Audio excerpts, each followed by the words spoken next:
Hace unos años trabajamos bastante con un estudio canadiense haciendo una serie animada muy conocida que se llama Rick and Morty. Nos ha tocado también desarrollar animación para series como Hello Kitty. El proyecto es estilo anime japonés. Las habilidades del animador tienen que ser muy altas porque tiene que dibujar a cada personaje de una manera muy precisa en cada cuadro. Cada segundo consta en animación de aproximadamente 12 cuadros. Para hacer un segundo de animación necesitas hacer 12 dibujos. Y si tu cuadro tiene 2, 3, 5 personajes, pues cada cuadro tarda muchísimo más. Un animador puede hacer casi 1 minuto en una semana si es una animación sencilla, pero si el proyecto es complejo, 1 minuto puede llevarte 2 meses de un equipo. Esos son Voces de Negocios, donde hablamos con emprendedores mexicanos que tienen empresas interesantes. Hoy tengo un honor hablar con Carlos Gagiola, que es un dueño de Demente Animation Studio.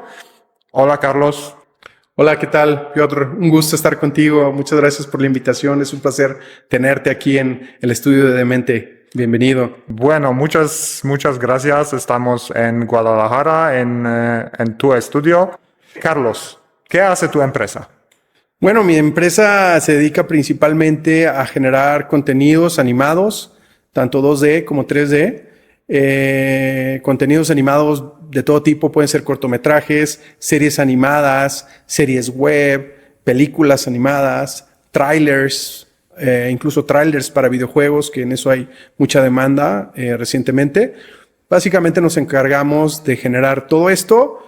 Puede ser desde ceros, es decir, que nos contacte algún productor que quiera generar algo de esto desde ceros, desde tener solamente la idea y nosotros ayudarlo a desarrollarla, potencializarla y que desde la creación de guión, si es necesario, personajes y todo lo que implica la la producción y la postproducción hasta terminarlo. O en algunos otros casos llegan con nosotros con una parte del proyecto ya previamente desarrollado, con algunos personajes ya desarrollados, al igual que un poco de la historia, y ayudamos a terminarlo desde el punto en que llegue a nosotros. Entonces, sí, básicamente somos un estudio de animación completo que se encarga de recibir proyectos desde ceros o ciertas partes de los procesos, ¿no? Muchas veces trabajamos con otros estudios de animación en conjunto u otras veces somos el único estudio generando todo el proyecto completo, ¿no? Entonces, básicamente eso es lo que hacemos aquí en el estudio. Uh-huh. Sí, y también de lo que yo sepa, trabajan en proyectos muy grandes, como hay nombres que creo que sí puedes decir que trabajan en proyectos que conoce todo el mundo. Claro, sí, pues hemos tenido la fortuna de participar en algunos proyectos conocidos. Tal vez de los más conocidos por ahí, pues hemos trabajado, hace unos años trabajamos bastante con un estudio canadiense haciendo una serie animada muy conocida que se llama Rick and Morty, que es una serie animada muy graciosa para adultos.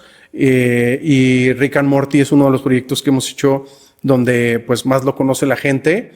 La ventaja de trabajar en ese tipo de proyectos es que como es tan conocido, pues te pone rápidamente en el radar de muchas otras empresas que quieren hacer lo mismo. Nos ha tocado también desarrollar animación para series como Hello Kitty, que también es bastante conocida. Otros también de los conocidos donde nos ha tocado trabajar un poco es con esta serie que se llama Polly Pocket, que son derivados de estos juguetes miniaturas para niñas, y pues de ahí en fuera nos ha tocado participar en otros más. Por ahí me viene a la mente, estuvimos trabajando una película animada para Warner Brothers basada en la propiedad intelectual de La Noche de los Muertos Vivientes, que para mí tiene mucha relevancia porque creo que es el primer contenido de zombies que se creó pues desde los principios del entretenimiento.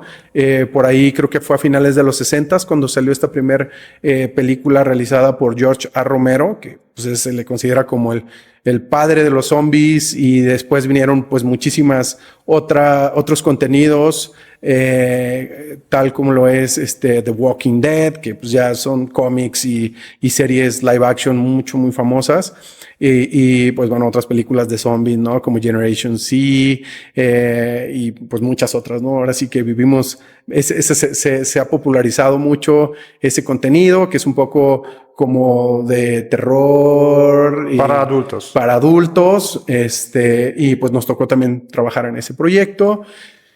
Y pues más recientemente nos ha tocado participar en un proyecto que ha sido muy relevante porque es para PBS Kids, que es la televisión pública de Estados Unidos. Y nos ha tocado trabajar un par de temporadas con un estudio en New York que se llama Augenblick Studios, y los hemos apoyado con toda la cuestión de animación, haciendo equipo con ellos.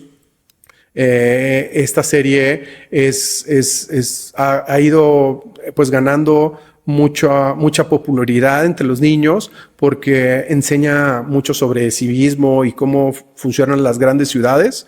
Se llama City Island y hemos hecho ya a la fecha un par de temporadas. Se acaba de estrenar esta segunda, y pues se me hace que son del tipo de proyectos que es muy relevante para nosotros porque de alguna manera contribuyes con un granito de arena en pues la parte también educativa de los niños. Para nosotros la animación es un medio universal, y así como podemos hacer de repente contenido para adultos o contenido más comercial o contenido para niños, también nos interesa participar en contenidos animados educativos, como es este caso. No es 100% educativo, es entretenido y te deja como un granito de arena en cuanto a la cuestión que aporta hacia los niños pues algo de conocimiento, ¿no? Entonces eso para nosotros también es muy relevante, entre otros muchos proyectos que hemos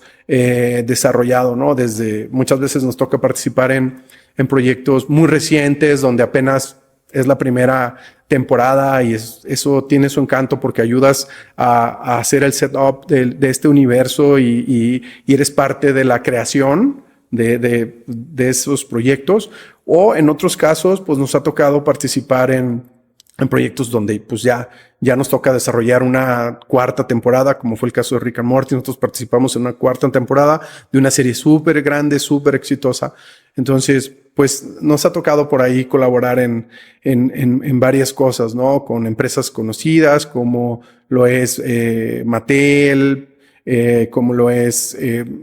también recientemente colaboramos en una serie de Marvel que se llama Hitmonkey, que fue en la segunda temporada, y para ellos estuvimos colaborando en un proceso muy específico que fue solamente storyboards y animáticos. O sea, no hicimos animación, hicimos parte de la preproducción. Entonces, como te digo, de repente hacemos una pequeña colaboración o de repente hacemos proyectos completos. Es muy amplio nuestro campo de acción, y eso es bueno, ¿no? Entonces, pues bueno, este es un poquito de lo que hemos hecho aquí en el estudio, y nos sentimos orgullosos desde el proyecto más pequeño, desconocido, hasta los proyectos más grandes cuando de repente tenemos la suerte de colaborar. Bueno, ahora están una empresa que realmente tiene muchos proyectos ya hechos, pero hace unos años empezaste pues, desde cero realmente. ¿Cómo se te ocurrió empezar una empresa de animación? Claro, pues, como te digo, siempre fue un poco algo que me gustó muchísimo desde que estudié la carrera. Me fui tratando de adentrarme un poco más en este mundo, a pesar de que en los principios no tenía muchas herramientas o no conocía mucho. Nos fuimos adentrando. Yo tuve por ahí, antes de esta compañía, tuve otra compañía más enfocada a publicidad y más enfocado a lo que fue mi carrera. Estuve por ahí un buen tiempo, como 10 años en ese otro proyecto, y luego por azares del destino tuvimos que cerrar ese otro proyecto y muchas veces siento que cuando tienes ciertos momentos difíciles en tu vida, tomas otras decisiones y no lo comprendes mucho porque de repente tienes que abandonar cierto proyecto y muchas veces hasta nos aferramos. Sin embargo, pues hay veces que todo sucede porque de repente ahí hay un plan mejor para ti, ¿no? Y creo que ese fue mi caso un poco, ¿no? Yo tuve una agencia de publicidad por varios años donde al final no nos terminó yendo tan bien y tuvimos que cerrarlo. Y abrí este estudio de animación con un par de socios, un socio que conocía muy bien la industria porque venía de otro estudio y otro socio que nos apoyaba más en la cuestión administrativa y legal, que también, pues, por ahí de repente a la gente con dotes un poco más artísticos como podemos ser nosotros, pues de repente es donde nos falla, ¿no? Entonces, creo que estábamos muy bien cubiertos, yo encargado de la parte comercial, porque también en su momento, en mi otro proyecto, pues realmente lo que dije fue, yo no quiero depender de alguien más para la parte comercial y voy a tomar ese toro por los cuernos y decidí ser yo la persona que iba a comercializar el estudio y que iba a dirigir el estudio y que iba a traer estas oportunidades a mi estudio y sin depender de nadie más. Entonces fue por eso que yo opté por tomar esta línea dentro de nuestra nueva empresa. Y pues creo que fue un acierto. Aprendimos mucho, con el tiempo fui aprendiendo mucho más de animación y la cuestión técnica, y lo que podíamos hacer y lo que no podíamos hacer. Y pues ha sido un gran aprendizaje. Eso fue un poco el viaje hasta ahora. Sin duda, pues no considero que lo nuestro sea un éxito total. Creo que en muchas empresas o en muchas industrias actualmente pues se vive pues mucha incertidumbre, ¿no? O sea, si bien por un lado podemos hablar de proyectos bien relevantes, de todas maneras tienes siempre esa espinita, pues sí, miedo al qué va a pasar con una industria que siempre está cambiante y tienes que estar muy al pendiente de cuáles son las nuevas tendencias y hacia dónde te vas a mover, ¿no? Ahora con todo lo del AI que viene, que ya está aquí, pues siempre tienes esta duda de cómo utilizarlo, si lo vas a utilizar, si no lo vas a utilizar por las cuestiones éticas que también se están poniendo sobre la mesa. Por un lado, puede que no lo uses, pero te pierdas de una oportunidad o te quedes fuera del mercado, pero también por otro lado, si lo usas, pues tal vez estés dañando el trabajo de muchas otras personas. Entonces, siempre tienes que estar muy atento a lo que está pasando allá afuera. Y pues bueno, así básicamente es como el destino nos ha traído donde estamos ahorita. Dijiste que tú te encargaste en parte comercial y obviamente ustedes son una empresa mexicana, pero gran mayoría o todos de sus clientes son de otros lados, de otros países. Y también ustedes empezaron la empresa cuando un trabajo remoto y relaciones remotos fueron menos comunes que ahora. Entonces, ¿cómo lo hiciste? ¿Cómo desarrollaste las ventas de esa empresa? Claro, pues bueno, para serte honesto, fue un trabajo de descubrimiento, de prueba y error, como muchas veces sucede. Al principio, cuando recién creamos el estudio, estábamos enfocados un poquito más en crear animación para publicidad. Que eso es normal, la mayoría de los estudios empiezan de esa manera, pero al estar trabajando con otras empresas de publicidad aquí en México, pues sentíamos que era una montaña rusa, ¿no? De repente tenías un proyecto, un anuncio comercial y tenías un mes, 4 semanas para para empezar y terminarlo por completo, y es un mes de locura y es un mes de no dormir y es un mes de traer, no sé, 10, 15 personas al proyecto, se termina el proyecto, se van todos de nuevo y empiezas a buscar otro, ¿no? Publicidad es ese ritmo y lo hicimos tal vez por el primer año y lo seguimos haciendo. Todos los estudios creo que en realidad nunca decimos no a la publicidad. Si el proyecto viene bien y con presupuestos, siempre estamos abiertos a cualquier proyecto, pero nos fuimos dando cuenta que allá afuera, o nuestro mercado más bien, no necesariamente era nacional, que allá afuera había un montón de oportunidades que no las estábamos aprovechando y básicamente pues nos empezamos a salir de nuestra zona de confort, por llamar de alguna manera, a salirnos de Guadalajara, a salirnos de Ciudad de México y empezamos a ir a eventos, a ferias internacionales de contenido infantil, de animación, festivales de animación. Uno de los primeros lugares que fuimos y nos abrió mucho los ojos fue acudir al festival Pixelatl, que en sus principios sucedía en Cuernavaca, Morelos.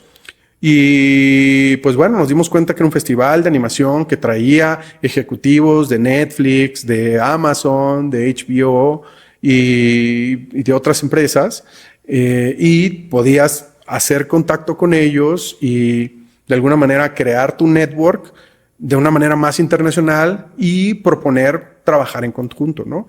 Empezamos a salir a esos eventos, no solo al de Cuernavaca, sino fuimos por ahí del segundo año de que ya estábamos establecidos, empezamos a acudir a uno muy importante que era en la ciudad de Miami. Posterior seguimos invirtiendo en este tipo de eventos. Hay unos muy importantes en Europa también, concretamente en Francia.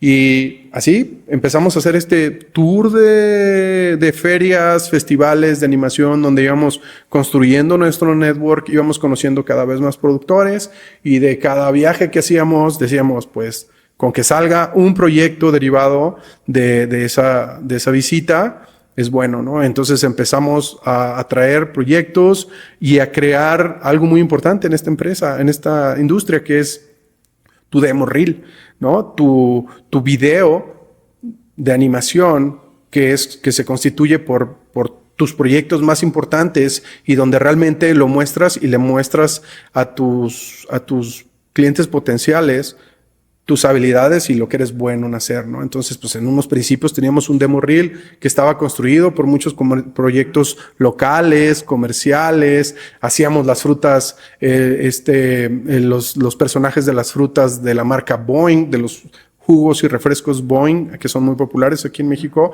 Y hacíamos algunos comerciales para esa empresa y nos permitía hacer algo de animación 3D de un nivel bueno, de calidad buena, y eso pues era lo que mostrábamos. Entonces, de alguna manera, estos productores, estas empresas empezaron a confiar en nosotros y a decir, bueno, si ellos hacen este tipo de animación, tal vez puedan hacernos este otro, ¿no? Entonces, así fuimos pidiendo las oportunidades, se vinieron dando algunas de a poco. Y así fue como empezamos a trabajar en proyectos internacionales. Recuerdo que por ahí del 2017, creo, ya empezamos a hacer algunos proyectos para Cartoon Network, concretamente una serie que se llamaba Bunícula, que es de un conejo que es vampiro. Eso es Bunícula. Y recuerdo que nuestra primera tarea fue crear 1 minuto de animación al mes. Y lo hicimos, el primer mes llegamos a nuestros objetivos, fuimos entregando y al siguiente mes nos dijeron, lo hicieron bien, ¿pueden hacer ahora 2 minutos? Y como buenos mexicanos, sí, lo que sea. Y así fuimos incrementando la cuota mensual hasta que para cuando terminó la temporada, pues ya veníamos haciendo, no sé, creo que casi 8 minutos al mes. O sea, ya era una cantidad importante de animación mensual, una cuota importante, donde ya empezabas a calificar para proyectos más grandes, porque pues en una serie animada, que a veces son 22 episodios de 11 minutos, pues son más de 200 minutos de animación, es un mundo, ¿no? Ya si estás produciendo 8 o 10 minutos al mes, pues ya más o menos estás tal vez con los números necesarios para hacer media temporada. Entonces, así fuimos avanzando.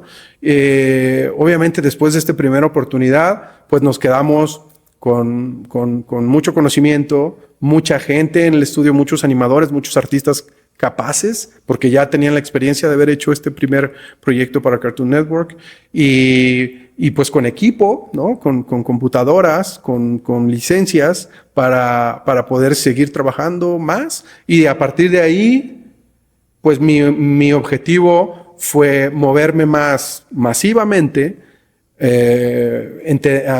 comenzando a comprender qué países eran los que pudieran funcionar mejor para nosotros como clientes, qué tipo de proyectos. Si ya habíamos hecho este proyecto animado 2D, bueno, ya sabía yo más o menos un rango de lo que podíamos hacer con la gente que teníamos para otros proyectos. Y ahí mi chamba, como decimos en México, fue ponerme a vender como loco, buscar más oportunidades. Y eso ha sido mi principal rol hasta el día de hoy. Encargarme de encontrar los proyectos que se desarrollan en el estudio y tratar de tener siempre el pipeline, como decimos aquí, la línea de producción, lo más llena posible. ¿Cuánto tiempo toma hacer 1 minuto de animación? Pues esa es la pregunta del millón, porque puede tomar mucho tiempo si lo haces solo con un equipo muy pequeño, o puedes hacerlo muy rápido si tienes un equipo grande, ¿no? No, pero ¿cuántas horas de trabajo es eso? También es una pregunta muy relativa, porque depende de muchísimos factores. Si el proyecto lleva rigs, que son estas partes de esqueletos en los personajes, que es mucho más rápido de moverlos y editarlos, estos esqueletos que están programados, los animadores por medio de los esqueletos pueden trabajar más rápido. Así es a que si es un proyecto cuadro por cuadro, ¿no? Un poco para hablar de ejemplos más amplios, si el proyecto es estilo anime japonés, que por lo general no tienen estas estructuras, estos esqueletos, sino que es animación cuadro por cuadro. Es decir, cada cuadro es un dibujo desde ceros, donde no hay una guía tecnológica o técnica para hacerlo, y las habilidades del animador tienen que ser muy, muy altas, porque tiene que dibujar a cada personaje en modelo, es decir, precisamente, o sea, de una manera muy precisa, en cada cuadro. Y cada cuadro, cada segundo consta en animación de aproximadamente 12 cuadros, ¿no?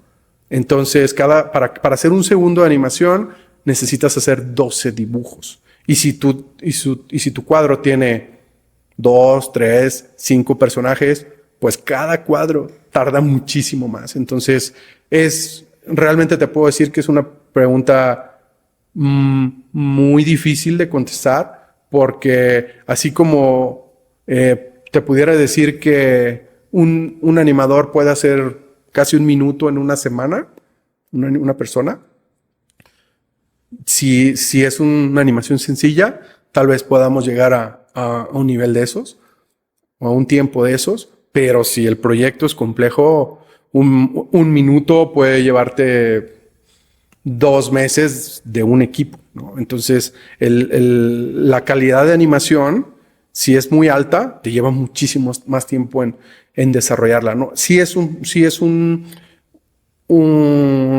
trabajo muy laborioso, muy complejo, y que muchas veces la gente desconoce, ¿no? Para hacer una película animada, hay veces que requieres de 200, 300 personas involucradas haciendo los distintos procesos de animación en un calendario escalonado, ¿no? Donde de repente, bueno, storyboard, no sé, tal vez storyboard estás teniendo un equipo de 10, 15 personas, pero en otros ya entrado a producción vas a requerir 60 animadores. En comp, que es parte de la postproducción, vas a requerir 40 personas, ¿no? Entonces, cada proyecto requiere de muchas manos. Pues nunca imaginé que requiere tanto trabajo. Pero bueno, regresando a parte de cómo buscaste los clientes, eso suena como lo que siempre escucho realmente, que no hay rutas cortas, ¿no? Siempre se necesita dedicar muchísimo tiempo hablando con prospectos, con clientes potenciales y mayoría, pues aunque sea interesada, pues no van a tener oportunidad de trabajar juntos porque no tienen proyectos o no en este tiempo y necesitas escuchar. Muchas veces necesitas invertir mucho dinero en las ventas, mucho dinero y mucho tiempo en las ventas. Entonces no es como una pastilla mágica que de repente vas a tener muchos clientes que van a venir y querer tus servicios o tus productos o tus proyectos, ¿no? Eso, eso siempre toma mucho tiempo. ¿Cuáles fueron sus principales hitos? Bueno, creo que desde mi punto de vista, esta parte que te comentaba yo, cuando logramos de alguna manera salirnos de, de la parte local y empezar a internacionalizarte, creo que es la parte más compleja y es la parte pues más importante, ¿no? Cuando una empresa entiende que allá afuera hay un mundo de oportunidades y creo que ese es el hito más importante que hemos realizado porque incluso pues al día de hoy no puedes pensar que ya la tienes hecha, ¿no? Mencionabas ahorita la cuestión comercial. La cuestión comercial en un estudio de animación es tan complejo y hay tantas variantes y prácticamente cada proyecto es diferente, es un traje a la medida que se tiene que diseñar en el tiempo que el cliente lo requiere, con un presupuesto que funcione a ambas partes y cada proyecto tiene una duración diferente y cada proyecto tiene una cantidad de personajes diferentes, de locaciones diferentes. Entonces es bien difícil porque cada proyecto, cada prospecto, como dices tú, hay que dedicarle tiempo para crearle su traje a la medida, se lo vaya a poner o no se lo vaya a poner, ¿no? Entonces, esa cuestión comercial se suma a la complejidad de que no es sencillo encontrar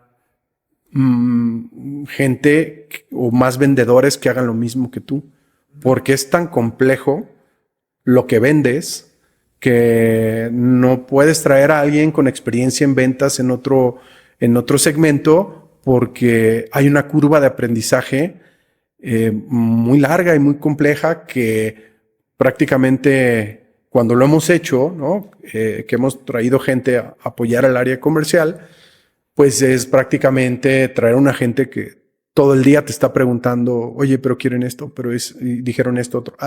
Dile que sí se puede esto no se puede. Entonces pues es como me clono, ¿sabes? Es un poco el meollo del asunto, porque al final de cuentas, todo tu network, todo lo que has trabajado para entender, pues ya está codificado aquí, pero ¿cómo se lo paso a alguien más? No estamos vendiendo un producto que pues te gusta, es tu talla, te lo pruebas y te lo llevas, órale. No, cada servicio es complejo y ahí entra la complejidad de la situación y sin duda creo que el hito mayor, como decías, y volviendo a tu pregunta, pues sin duda ha sido esta parte de internacionalizarnos, y de expandir tu network completamente. Para nosotros, los mercados que más sabemos que funcionan por economías es sobre todo Estados Unidos, Reino Unido, Australia, Canadá de repente, pero Canadá es un productor muy grande de animación también y Canadá tiene incentivos muy grandes que lo hacen tener precios muy competitivos. Entonces Canadá de repente se convierte o nos convertimos un poco en somos competencia, ¿no? Entonces, y ellos pues, vienen con muchísima tecnología y muchísima calidad y de repente para estudios latinoamericanos no es sencillo, ¿no? Entonces, sí lleva un punto de complejidad interesante, pero pues a estas fechas creemos que más o menos tenemos entendido cómo funciona la industria y en dónde más nos conviene buscar, ¿no? Aunque de repente pues nos topamos con clientes en Latinoamérica que llegan con nosotros con proyectos independientes súper interesantes, con presupuestos que funcionan para nosotros. Entonces, por lo mismo no puedes nunca descartar, ¿no? Puede que llegue tu mejor proyecto de Latinoamérica, de Medio Oriente, no los hemos tenido nosotros como tal de Medio Oriente, pero otros estudios de otros amigos trabajan muchísimo con Dubái, con Medio Oriente, con países árabes y les resulta muy bien, ¿no? Entonces, creo que no hay una fórmula exacta.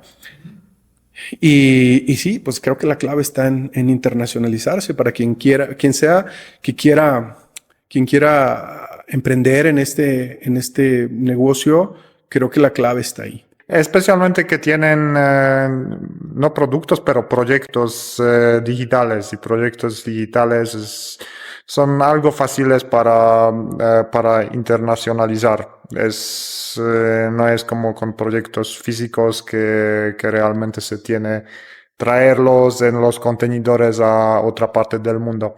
Bueno, pero hay una cosa que dijiste y que siempre es algo problemática para empresas que no venden productos, pero venden proyectos. Y el problema es que siempre vas a tener un tipo de fluctuación y a veces hay fluctuación muy grande de pedidos. Entonces hay un mes que tienes muchos pedidos, hay después 3 meses que no tienes ninguno, que tienes solo tus clientes que siempre compran. ¿Cómo ustedes manejan esta fluctuación? Bueno, primero que nada, sí es una realidad y creo que es la parte más compleja de lo que hacemos nosotros. Al ser una empresa de servicios y al requerir tanta gente para hacer cada proyecto, es complejo, ¿no? Cuando tenemos estos gaps de bajos de trabajo, siempre es muy complicado.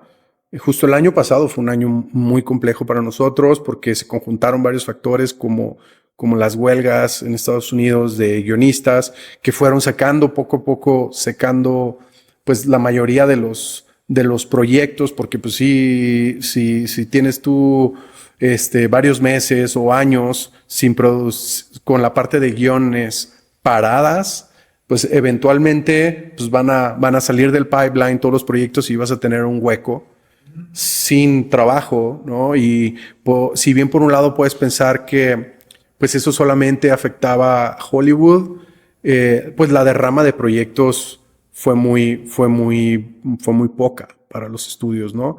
Entonces, pues la mayoría de nosotros fueron tiempos complejos año pasado. Afortunadamente este año cambió y como te platicaba, tuvimos mucho trabajo. Creo que la manera de enfrentar esta fluctuación de demanda de servicios debe ser teniendo pues un estudio muy optimizado, ¿no? Pues ya sea desde cuestiones en tu pipeline de automatización, de revisión de productividad de la gente y tener la capacidad sobre todo de de tener un equipo base lo más reducido posible, pero con la habilidad de hacer con escalabilidad. Es decir, que si necesitas, no sé, tienes un proyecto y necesitas 100 personas más, necesitas tener la capacidad de hacer el onboarding lo más rápido posible, de acuerdo a las necesidades del proyecto y de acuerdo a, pues a estos procesos con los que inicias, continúas y terminas, ¿no? O sea, no, a lo mejor vas a necesitar 100 personas, pero de las cuales a lo mejor necesitas primero 15, luego 10 y luego 40 y entonces al final lo que hemos buscado mucho en el estudio es tener esta flexibilidad y tener a la gente que nos ayude a hacer el ramp up y desescalarnos también, ¿no? O sea, hay mucha demanda, sube tu músculo y cuando no hay tanta demanda, pues tienes que de crecerlo, ¿no? Porque de otra manera el seguir musculoso o seguir grande con poca demanda de trabajo, pues te mata también, ¿no? Te quiebra. Entonces, eso creo que ha sido algo súper importante, el entender, el saber distinguir las señales de la industria cuando va a haber mucha demanda y cuando no va a haber tanta, y tener una estructura preparada para escalar y para decrecer de acuerdo a las necesidades del mercado. Sí, para aprender de trabajar con contratistas. Sí, sobre todo esa parte es clave, ¿no? Afortunadamente nosotros pues tenemos una base amplia de colaboradores con los que trabajamos desde hace mucho tiempo, no solo en México. Nosotros afortunadamente lo que hacemos funciona demasiado, funciona mucho el trabajar también a distancia. Entonces tenemos la capacidad de trabajar con artistas, animadores, de todo. Prácticamente para nosotros se nos abre la posibilidad de trabajar con toda Latinoamérica, ¿no? Y cuando digo Latinoamérica es principalmente porque pues las economías de alguna manera funcionan pues de México para abajo, ¿no? Y con esto a lo que voy es que el tipo de proyectos que nosotros obtenemos, pues llegan a veces con ciertos presupuestos que obviamente pues te funciona para hacerlos con otros países que tienen una economía tal vez similar o tal vez un poco menor que la nuestra. Entonces, pues en pocas palabras, si tengo el presupuesto para contratar a un animador de Jalisco o mexicano, pues tal vez también tengo el mismo presupuesto y que me alcance para un animador brasileño, argentino, chileno, colombiano.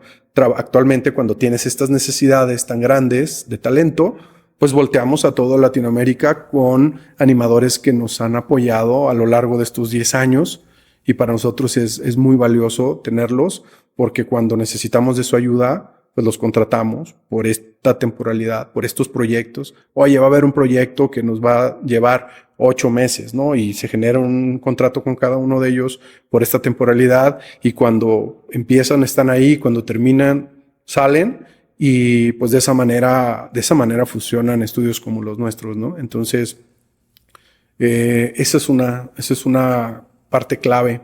¿Y pandemia cambió mucho en su forma de operación?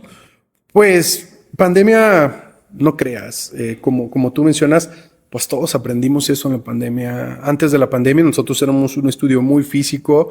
Antes de la pandemia llegamos a tener casi 70 personas en el mismo techo, entrando a las 9 de la mañana, haciendo check-in a las 9 de la mañana, saliendo a las 6 de la tarde, comiendo en el estudio, yéndose a comer ahí cerca. Así era antes de pandemia también para nosotros, aunque pues si de repente trabajábamos con gente remota, eran, no sé, un 5% gente remota, y pandemia también nos enseñó a nosotros a trabajar de esa manera, ¿no? Ahorita estamos aquí en nuestro estudio en la zona industrial en Guadalajara, pero como podrás ver, hoy seguimos remotos al día de hoy. ¿Y qué nos enseñó pandemia? Pues nos enseñó que la productividad de la gente puede ser igual o tal vez mayor si trabajan desde casa. Nos enseñó que tenemos también que entender las necesidades de la gente que colabora con nosotros y porque en realidad había casos bien complejos. Teníamos desde gente que trabajaba con nosotros y tenía 4 hijos y vivía en un departamento y nos decía, a mí por favor, habilítenme el estudio o habilítenme un espacio, una oficina donde yo pueda ir todos los días a trabajar ahí porque no puedo trabajar en mi casa porque es muy complejo por mi situación familiar. Pero teníamos gente que le vino súper bien porque entonces podían quedarse ellos trabajando desde casa con sus hijos y los podían ver más o podían tener más calidad de vida, lo cual también es válido y también nos interesa a nosotros, ¿no? Entonces nos enseñó todo, ¿no? La pandemia nos cambió la vida. Creo yo que nuestra industria, afortunadamente, en tiempos de pandemia, tuvo muchísima demanda. Animación, se hicieron muchísimas cosas y se dieron luz verde a muchísimos proyectos. No nos podemos quejar porque en pandemia nos fue muy bien en términos de que tuvimos mucho trabajo. Y eso nos llevó a, pues, a dominar este sistema híbrido, ¿no? Estamos aquí actualmente en nuestras oficinas, pero sirven ahora mucho más como un punto de reencuentro, como para tener juntas, para que cuando tienes un proyecto importante y necesitas tener gente dirigiendo, más como si fuera una torre de control, así es como funciona, ¿no? Un espacio como para monitorear los proyectos a nivel supervisión con toda tu gente, tal vez repartida a lo largo de Latinoamérica, ¿no? Por lapsos donde están los proyectos y los procesos activos, ¿no? Entonces, se puede decir que pandemia también nos ayudó muchísimo a entender cómo trabajar y cómo estructurar esta forma que es muy compleja en términos de recursos humanos y en términos de ¿cómo se puede decir? De logística. Uh-huh. Entonces, pues todo eso aprendimos, mi estimado. Pues bueno, yo desde inicio de mi empresa, pues ahora estoy empezando algo diferente, pero mi primera empresa siempre tuve la idea de hacerlo remoto porque pues yo vivo aquí en México, en Mérida. Y todos mis clientes y personas con quien trabajo están en Polonia. Entonces tenemos 8 horas, creo, de diferencia o 7. Ya ni sé porque pues no trabajo tanto con clientes ahora. Tengo un colega que se encarga en eso, pero sí, para mí también me abrió los ojos mucho que pues se puede organizar una empresa en la manera que no requiere que gente sea en un lugar específico. Sí, de acuerdo. Aunque todos esos esfuerzos para que no estén las personas físicamente, de alguna manera se compensan con toda la infraestructura tecnológica que tienes que tener y desde software, conectividad de internet, todo eso para que funcione. Uh-huh. Sí. Entonces son unas por otras. Sí, claro. ¿Y cuándo te daste cuenta que ya tienes una empresa exitosa? Pues, como te decía, sinceramente no siento que estemos en lo que yo considero éxito, ¿no? Creo que vamos en camino. No ha sido nada sencillo y cada año conlleva nuevos retos No nos sentimos para nada que, pues que esto ya es algo a prueba de balas, ¿no? Esto nos seguimos sintiendo que de alguna manera eh, no sentimos, como decimos aquí en México, no sentimos que la tengamos ya hecha, ¿no? Realmente esto requiere todavía de muchísimo trabajo y nos gusta mucho lo que hacemos, eso sí, lo hacemos con toda la pasión del mundo y creo que esa es la clave pues para ser feliz, primero que nada, pero definitivamente no considero que seamos una empresa exitosa o grande. Hemos trabajado mucho para esto y creo que hemos llegado a puntos interesantes, pero creo que todavía hay mucho por hacer. Considero que tenemos una empresa medianita que levanta la mano y que sigue trabajando todos los días como hormiguita, ¿no? Entonces, todavía no me siento exitoso, amigo. Pues todo depende de qué se considera un éxito, pero también una empresa exitosa no es la que ya no necesita trabajar, porque para eso es una empresa, ¿no? Se necesita trabajar. Pero bueno, ¿y cuáles son sus pasos seguidos? Nuestros pasos a seguir, pues la verdad es que hay todavía mucho por hacer. O sea, sabemos que necesitamos solidificarnos, seguir trabajando duro. Tenemos ahí algunas ideas en cuanto a poder entrar un poco más a otras industrias. Recientemente hemos trabajado mucho con videojuegos y por ahí tenemos de alguna manera la comezón de tal vez entrar un poco más a esa industria. Lo estamos analizando. Tal vez pueda haber algunas cuestiones en la industria de videojuegos donde podamos tratar de entrar también. Actualmente estamos trabajando con algunos trailers para videojuegos, creamos arte para videojuegos y creo que nos ha ido de una manera muy positiva. Entonces, tal vez pensemos en entrar un poco a esa industria pues bueno, definitivamente el solidificarnos, el buscar seguir vivos y seguir pidiendo la oportunidad para muchos otros proyectos sigue siendo parte de nuestros objetivos. Ujú.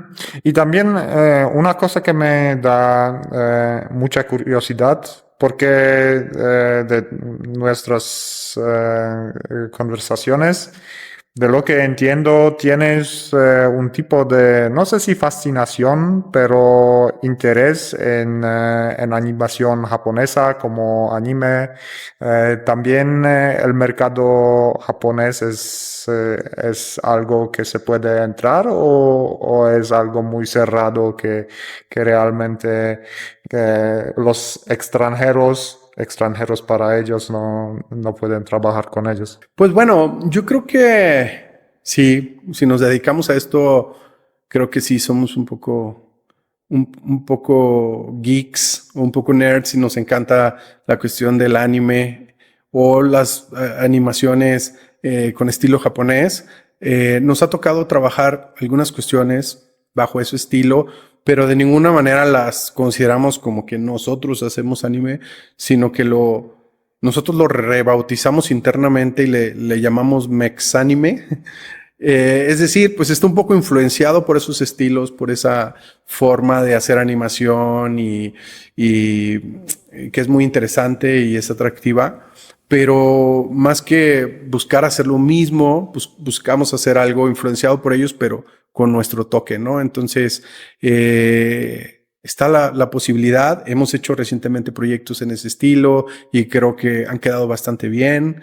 Y pues sin duda tenemos las puertas abiertas para buscar hacer nuestra versión influenciada por el anime, pero sí creo que como tal lo que hacen los japoneses lo hacen muy bien y es difícil hacer lo mismo. Entonces por eso nosotros buscamos hacer nuestra propia versión de nuestras animaciones. ¿Puedes compartir unos títulos? De De Animex.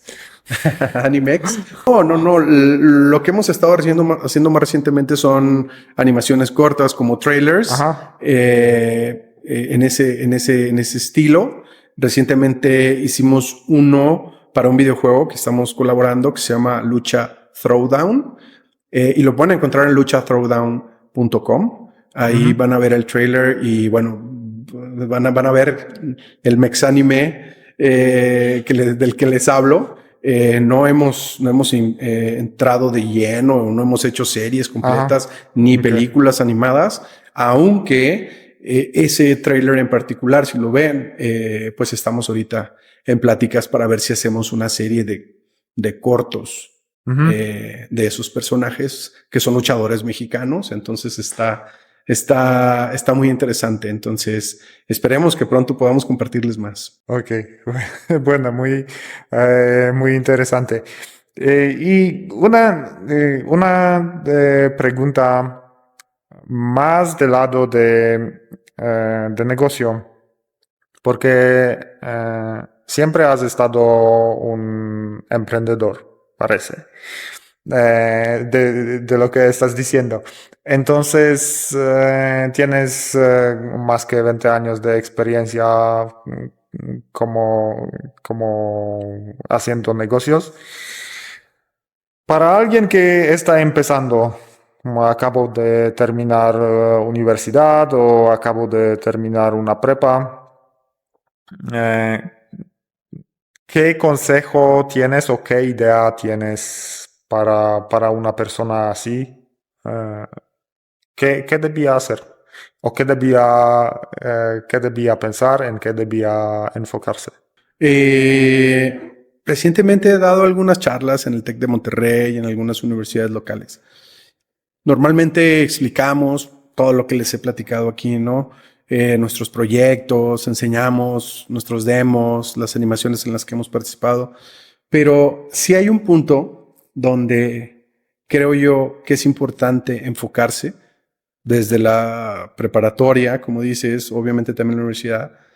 Para mí es la cuestión de las ventas. Yo de alguna manera lo aprendí a la mala, ¿no? Porque en mi emprendimiento anterior, que fue una agencia de publicidad, cerramos.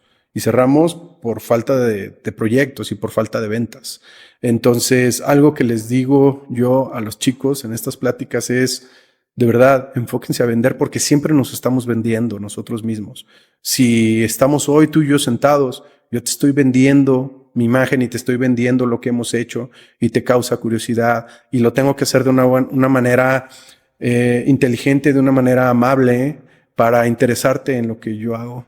Entonces, creo que el mejor consejo que se les puede dar a los chicos hoy en día es que aprendan a venderse y a vender, ¿no? Sus servicios, sus productos y aprender a venderse uno mismo como persona, ¿no? Para mí eso es súper importante. Cuando entrevistamos a un artista para que entre al estudio, para darle un proyecto, para darle un trabajo, o entrevistamos a un productor, estás viendo y el productor se vende contigo para poderlo contratar. Entonces, y desafortunadamente no veo universidades que preparen a la gente en este rubro, ¿no? Entonces, para mí debería de todo mundo de entender las ventas como un concepto universal desde ceros, ¿no? Entonces, creo yo que eso es lo más importante hoy en día, porque cuántas veces no hemos dicho, wow, esa persona está ahí arriba, es un fregón, pero no es tan bueno haciendo esto o no es tan buen artista. Yo conozco gente más capacitada que ellos o conozco artistas mejores. Sí, pero tal vez esa persona se está vendiendo mucho mejor que la otra. Entonces, ese es para mí, es un consejo que me hubiera encantado entenderlo desde lo más joven posible y es lo que pues también trato constantemente de enseñarles pues a mis hijos, Ujú. sobre todo la cuestión del saberse vender. Sí, es muy importante. Eso realmente es algo que tampoco hemos lo aprendido en Polonia en ningún nivel de educación. Y también creo que como polacos no tenemos esta educación de vender, porque desde cuando terminó el comunismo faltaba todo, entonces si tenías algo para vender, lo compraban. Entonces no tenías que tener estas habilidades, pero ahora se cambia y realmente sí, las habilidades de vender son importantes. Bueno, la última pregunta, y creo que esa pregunta va a ser una tradición de este programa. Un producto o servicio que costó menor que 1,000 pesos, que realmente aportó un valor a tu vida, que lo compraste. Bueno, creo yo que pudiera ser un audiolibro. Recientemente cuando hago ejercicio, trato pues de ya no hacer ejercicio con música, entonces quiero aprovechar normalmente esa hora con algo que aprender. Entonces, siento que es importante estar siempre aprendiendo. Eso es algo súper importante para todos, y tal vez esa hora donde estoy haciendo ejercicio, un poco de ejercicio en las mañanas, a mí me sirve mucho para aprender. Entonces, tal vez algunos audiolibros. ¿Un libro específico? Pues bueno, hay muchos, pero tal vez la regla de oro en los negocios, así se llama, de Grant Cardone. Ese me viene a la mente y se me hace interesante, a pesar de que considero que también un poco esa lectura es un poco boomer americano, ya sabes, de todo lo puedo y estoy súper fuerte, súper Capitán América. Sin embargo, creo que trae cosas interesantes que puedes rescatar, sobre todo que te mueve mucho a sacarte de tu zona de confort, a no dejar de trabajar duro, el ponerte tus propias metas y objetivos diarios, porque muchas veces es bien fácil perderte, ¿no? Estás dirigiendo una empresa y estás haciendo miles de pendientes y estás al pendiente de la producción, pero estás al pendiente de la administración y estás al pendiente de la parte legal. Y muchas veces, como te digo, soy la persona encargada de traer los nuevos proyectos y los negocios en el estudio, y hay veces que es lo que menos tiempo tengo para hacerlo, ¿no? Entonces, por lo mismo tengo que tener esta manera de seguir prospectando y esta manera de seguir trayendo proyectos, y la forma de hacerlo es organizándote bien, y ese tipo de libros de repente te pueden ayudar, sobre todo como que muchas veces te pierdes en el día a día y dejas de trabajar con objetivos, y a mí me han servido mucho. Entonces, por ahí, si se los puedo recomendar, y creo que cuesta mucho menos de 1,000 pesos. Yo creo que debe de costar unos 100, 200 pesos el audiolibro. Entonces, pues sí, eso creo que por ahí es. Perfecto. Muchas gracias, Carlos.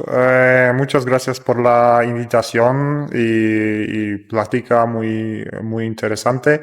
Y si tienen unas preguntas, obviamente déjanlo en los comentarios y vamos a intentar a responder. Muchas gracias, Carlos. No, pues muchas gracias, Piotr, por la oportunidad de estar aquí en tu espacio. Yo encantado, es un honor tenerte por acá, y muchas gracias por todo.